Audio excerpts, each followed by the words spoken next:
Bueno, buenas tardes a todos. Agradezco la invitación de participar en este encuentro, en este seminario. Y bueno, y como dijo Ada, la idea es poder pensar acerca de los actos escolares que muchas veces, como dijo acá Ada, nos preocupan cuando estamos en la escuela y nos ocupan, y esta vinculación con la enseñanza de las ciencias sociales. Y voy a empezar así. Voy a empezar, no sé si lo leyeron, porque está en un libro del hijo de José Luis Romero, gracias, Salva, de Luis Alberto Romero, que empieza más o menos planteando que un famoso catedrático de la Universidad de Buenos Aires, cuando solía tomar café fuera de las clases, ¿sí?, con algunos de sus graduados universitarios, que habían hecho la carrera de historia, les preguntaba así, de la nada, así, sacándolos del tema, no estaban hablando del tema ni nada por el estilo, les preguntaba, a boca de jarro, digamos, ¿cuándo había nacido la Argentina? Y automáticamente contestaban, el 25 de mayo de 1810. O sea, gente que sabía que no había nacido el 25 de mayo de 1810 en la Argentina, pero frente a una pregunta fuera del contexto de la clase, ¡tac!, solían contestar así. Juan Ignacio, que tiene 10 años, dice, entonces estaban todos ahí y dijeron que empezaron a hablar de cómo podían liberarse, y entonces salió uno por la ventana mucho más adelante y dijo que eran libres. Martín, 12 años, ya más grande, dice, bueno, entonces ese día hicieron una reunión en la Plaza de Mayo y estuvieron hablando, y el 9 de julio de 1816 se firmó en Tucumán la independencia.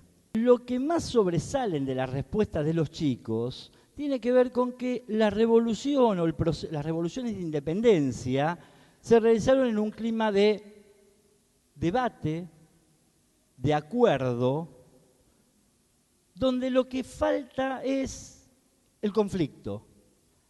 Ahora, en un 100%, y acá no lo estoy diciendo al estilo Chiche Hellblum en porcentaje, sino, créanme que es en un 100%, cuando uno les pregunta qué idea tienen del Cabildo,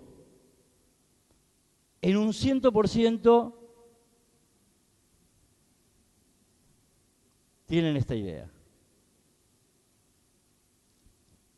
Pero, a ver, desde sala de 3, ustedes lo dijeron, venimos trabajando el Cabildo y llegan al profesorado, y ojo que yo también soy maestro, yo por sobre todas las cosas soy maestro, así que muchas de las cosas que voy a criticar acá, aclaro, yo también las hice como maestro.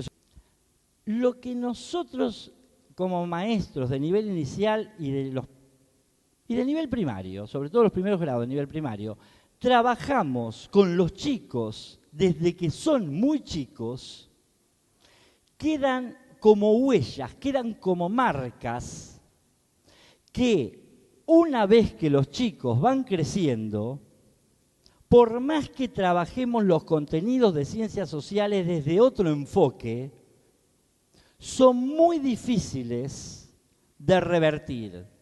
Se transforman en obstáculos en el aprendizaje. O sea, creo que es claro esto, ¿no? O sea, es tan fuerte. Y cuando hablo de la fuerza, ¿qué es lo que más marca esa fuerza? ¿Qué es lo que más produce esa fuerza? Los actos escolares. Que la inserción del festejo de los actos escolares tiene que ver con generar estos sentimientos de pertenencia con el Estado Nacional. ¿Sí? ¿Recuerdan esto? En cambio, la enseñanza de las ciencias sociales tiene otros objetivos. La formación del ciudadano, el conocimiento de la realidad social pasada y presente. El tema es cómo hacer para conjugar estas dos cuestiones. A ver, las efemérides básicamente que tomamos en los actos escolares. Fíjense, voy rápido con esto, no voy a dar una clase de historia. 25 de mayo, formación del primer gobierno propio. 20 de junio, creación de la bandera. 9 de julio, declaración formal de la independencia. 17 de agosto, Padre de la Patria, San Martín. Todas estas efemérides, 1, 2, 3, 4, corresponden a una primera etapa histórica que va de 1810 a 1820. Al primer periodo. Fíjense. Vamos a cantar, les pido. Pero no entre todos, no voy a agarrar a nadie. El himno a Sarmiento hasta que yo diga basta. 1, 2, 3.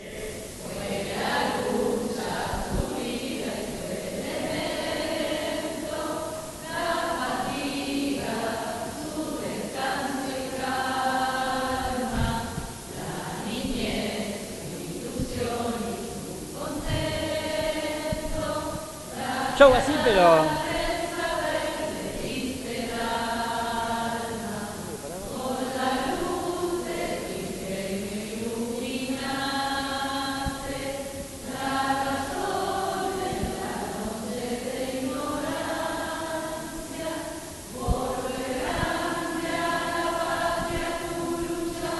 Ahí va.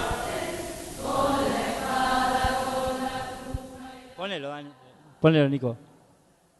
Con la espada, con la pluma y la palabra. Porque corresponde, Sarmiento, al periodo histórico que se denomina de la Organización Nacional, que va desde 1852 a 1880, en el periodo en el que los problemas, o algunos de los problemas esenciales que venían desde 1810, empiezan a encontrar solución en esa etapa. Lo que impera en las escuelas es el enfoque de la historia positivista. ¿Por qué se caracteriza esta historia positivista? Se caracteriza porque pone el acento en los hechos.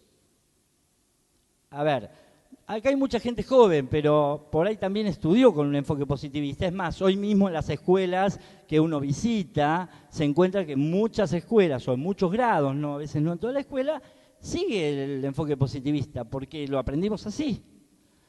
Pero no es lo que plantea el diseño curricular vigente. No es lo que plantea tampoco la historiografía que predomina en este momento. Ese enfoque ponía el acento en los datos. Hacer historia era una historia acontecimental. Ibáñez, en su libro de historia de primer año, muchos estudiamos con Ibáñez en primer año, definía el objeto de estudio de la historia diciendo: la historia es la narración verídica y cronológica verídica y cronológica de los acontecimientos del pasado. Es una historia acontecimental, es la descripción de los hechos del pasado. Eso era hacer historia. Uno hoy por ahí se sonríe, se ríe, porque se acuerda de su profesora de primer año, pero hay que entender que esa era la concepción, esa era la manera de entender la historia, donde el héroe era el sujeto de la historia. Por eso había que estudiar la historia de San Martín, la historia de Belgrano, la historia de... Y cuando no era el héroe, era el pueblo. ¿Sí? Porque esa es una visión más romántica. Lo digo bien, del romanticismo. Pero cuando era el pueblo en su conjunto. O sea, el pueblo fue a la plaza a ver de qué se trataba. Y cuando ponían el pueblo, ponían a un dueño de un comercio importante al lado de un negro esclavo que decía: somos libres de los reyes españoles. 22 de mayo de 1810. ¿Qué negro en Haití podía ser en la Revolución de Haití? Pero ¿qué negro en la Revolución de Mayo en la ciudad de Buenos Aires, el 22 de mayo de 1810, iba a gritar: somos libres de los reyes españoles? Pero están los libros de historia para primaria, ¿sí?, hasta avanzado los años 80, ¿sí? Y todavía en alguno puede aparecer. Hoy el diseño curricular vigente en la ciudad de Buenos Aires se basa en otro enfoque historiográfico ¿sí? Que es el de la historia social, Marc Bloch, ¿sí? Etcétera, etcétera, no viene al caso, donde el acento está puesto en los procesos y conflictos de cada periodo. ¿Esto quiere decir que no hay que enseñar ningún hecho? No, es imposible. A ver, si yo quiero analizar qué pasó en el periodo de lucha por la independencia, tengo que saber mínimamente, qué pasó el 25 de mayo de 1810 y qué pasó en el 20. Mínimo. Tengo que saber más cosas, pero mínimo. Lo que pasa es que no necesito saber el listado de batallas, y esto no tiene que ver con que, ¿para qué lo van a estudiar los pibes si lo puedo googlear? No tiene que ver con eso, porque cuando este enfoque aparece en 1930, en Francia, y en esa época no había forma de googlear, entonces no tiene que ver con que ahora los chicos pueden, no, tiene que ver con otra mirada de hacer historia, otra mirada que es la que dice el diseño curricular, que es la que tenemos que enseñar. Muchas veces se da que en las clases de sociales abordamos la enseñanza desde este enfoque, pero en el acto escolar lo trabajamos desde este. Y después voy a dar un ejemplo. Para que sea así, tiene que haber una coherencia total entre los contenidos curriculares y las obras de teatro. O sea, dicho de otra manera, las obras de teatro pueden ser, no siempre lo son, pueden ser un excelente recurso didáctico para abordar contenido de ciencias sociales. ¿Y por qué digo pueden ser? Porque tienen que tener algunas características. Si no, es más de lo mismo. Si yo hago que repitan cosas que no entienden, tampoco sirve. Entonces, ¿cuáles son algunas de esas características? Lo que se presenta en la obra debería tener el mismo enfoque disciplinar, epistemológico, que el de las clases. Ese ya algo dije. Los chicos que participan tienen que comprender el texto, no puede ser meramente repetición. Porque cuando es solo una repetición, esa repetición se olvida. Entonces, a veces hacer textos por ahí más acotados y muy acordes a lo que estoy trabajando en el aula. Las obras teatrales facilitan la comprensión de conceptos históricos justamente porque tienen una trama y una estructura. Perla Selmanovich, la deben haber recontra leído o escuchado, Perla dice, entre otras cuestiones, que la realidad cobra significado a partir de un contexto. Entonces, las obras que tienen una trama, que tienen personajes, que a esos personajes les pasan cosas, permite una mejor comprensión por parte de los chicos. Y también, otra de las características es que tiene que haber una muy buena selección de contenidos. No todo se puede mostrar.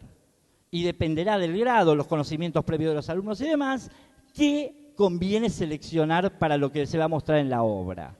Pero uno podría trabajar durante todo ese año, durante todo el año, con un mismo hilo conductor. Por ejemplo, se podría tomar el tema de los trabajos y los trabajadores y ver cómo los trabajos y los trabajadores fueron cambiando en muchos casos y continuando en muchos otros a lo largo de todas estas efemérides. Por ejemplo, tomar una familia como ejemplo y que esa familia sea protagonista, no los mismos pibes actuando, la familia, digamos, los personajes, los acompañen durante todos estos actos. Y esto también es una manera de trabajar cuestiones que tienen que ver con lo político, con la vida cotidiana, con lo privado, con lo público, entrelazado en el acto. ¿Pasamos a la que sigue? pensar en la participación de los chicos en los actos escolares implica, entre otras cuestiones, una participación de distintas áreas. Ciencias sociales, prácticas del lenguaje para leer textos o guiones, o adaptarlos o escribirlos, depende de la de los chicos y depende de la participación que uno le pueda dar al grupo. Plástica, en todo lo que tiene que ver con la utilería, la escenografía, música, expresión corporal, teatro, donde acá participan todas estas más algunas áreas que a ustedes se les puede ocurrir. Quiere decir que es un trabajo multidisciplinario dentro de la escuela que se puede aprovechar haciéndolo. Este tipo de propuesta a veces trae algunos problemas dentro de la escuela. Les voy a ser honesto. Vamos a empezar con lo negativo también, porque si no parece todo positivo. Y es que para preparar los actos se necesita mucho tiempo. Para preparar este tipo de actos se necesita mucho tiempo. Entonces a veces vienen grandes discusiones. Estamos perdiendo tiempo. Y para mí es dedicarle tiempo.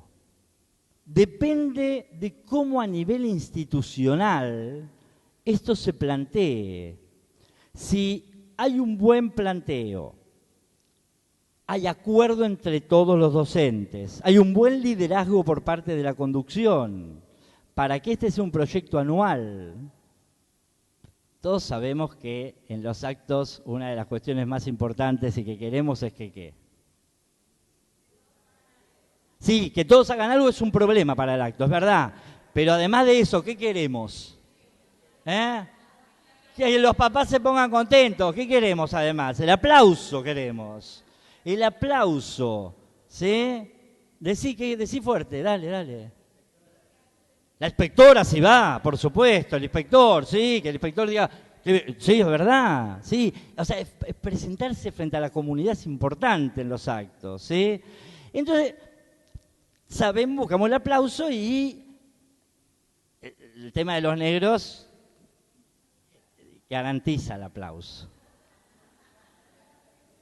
Y cuanto más chiquito mejor.